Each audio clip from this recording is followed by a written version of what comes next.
সবাই ভাত খেতে বসেছে, খেয়ে নিই আগে।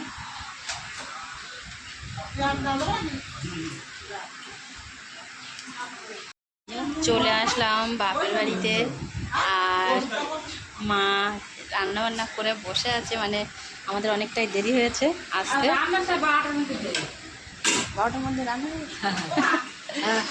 তো ওরা সব খেতে বসেছে, মানে অনেকটাই দেরি হয়েছে আমাদের, যেহেতু আমি সেন্টার করে তারপর 12টার পরে 12:30টার দিকে বেরিয়েছি।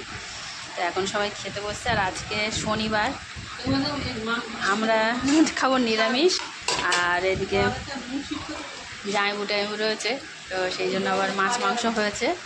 কী রান্না হয়েছে জানি না, দিদি এদিকে বাড়াবাড়ি করছে, মানে সব দেওয়া দিচ্ছে। আর বোন তো আসতে পারিনি, বোনের শরীরটা খারাপ, সেই জন্য বোন আসতে পারিনি। তো নিরামিষের মধ্যে কী কী আইটেম হয়েছে দেখাই। আর মা আমাকে একটু লস্যি খেতে দিয়েছে, আগে লস্যি খেয়ে নিই। সবার খাওয়া দাওয়া হয়ে গেছে, এখন আমি আর দিদি বসেছি। আর কী কী রান্না হয়েছে বলে দিই। এটা নিরামিষ আইটেমগুলো আগে বলে দিই।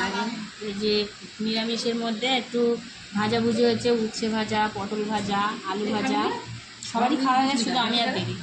আর মা ষষ্ঠীর দিন চিড়ে মুড়কি খই খায়, তো ভাত খায় না, কিন্তু আজকে নিরামিষ হয়েছে বলে দিদি বললো চিড়ে মুড়ি খাওয়া আর খই ভাত খাওয়া সমান, তুমি নিরামিষ ভাত খাও। আর নিরামিষের মধ্যে এদিকে মুগ ডাল হয়েছে, ভাজাভুজি মুগ ডাল, আর হচ্ছে পনির, আলু পনিরের তরকারি হয়েছে। আর হয়েছে এবার আমিষের মধ্যে হয়েছে গলদা চিংড়ির মালাইকারি, মা এটা না ঝাল ঝাল হয়েছে, মানে টমেটো পেঁয়াজ টিয়াজ দিয়ে গলদা চিংড়ির ঝাল হয়েছে। আর করেছে এটা পুকুরের মাছ, মা? হ্যাঁ, সব কিছুই পুকুরের মাছ হয়েছে আজকে। এদিকে হচ্ছে বাটা মাছ ভাজা, তেলাপিয়া মাছ ভাজা, এটা কি এগুলো তো লাগেনি। আর এটা এটা কি মাছ? পাঁচটা, আর পোনা মাছ একসঙ্গে হয়েছে।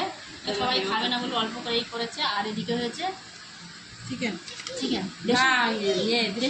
দেশি মুরগি, এটা হচ্ছে দেশি মুরগি। তো যাই হোক, দেশি মুরগিটা খেতে ভালো লাগে। এবার আমরা খেয়ে নিই। মাকে আমরা বলছি নিরামিষ ভাত খেয়ে নিতে, তা মা হচ্ছে সেই ঠাম্মা থাকতে সেই ষষ্ঠীর দিন চিড়ে মুড়ি খই খায় বলে খায় না, বলে আমি ভাত খাবো না। দিদি জোর করে বলছে নিরামিষ হয়েছে যতক্ষণ, মাছ মাংস তোমার খাবে না, তাই আমি আর দিদি বসছি খেতে। এই হচ্ছে আইটেম।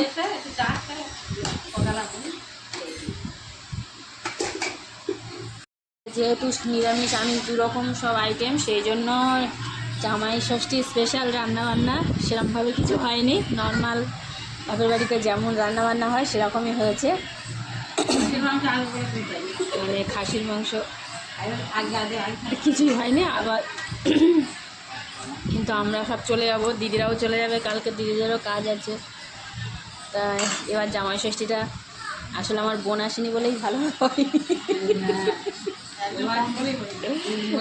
আমার বোনের শরীর খারাপ বলে ও আসেনি বলে এরকম পরিপূর্ণ ঠিক হয়নি। আর যেহেতু শনিবার না হলে হতো ঠিকঠাক, শনিবার হয়েছে বলেই আজকে এরকম, আর দুরকম বলেই এরকম হয়েছে, ঠিকঠাক ভালো হয়নি। তো যাই হোক।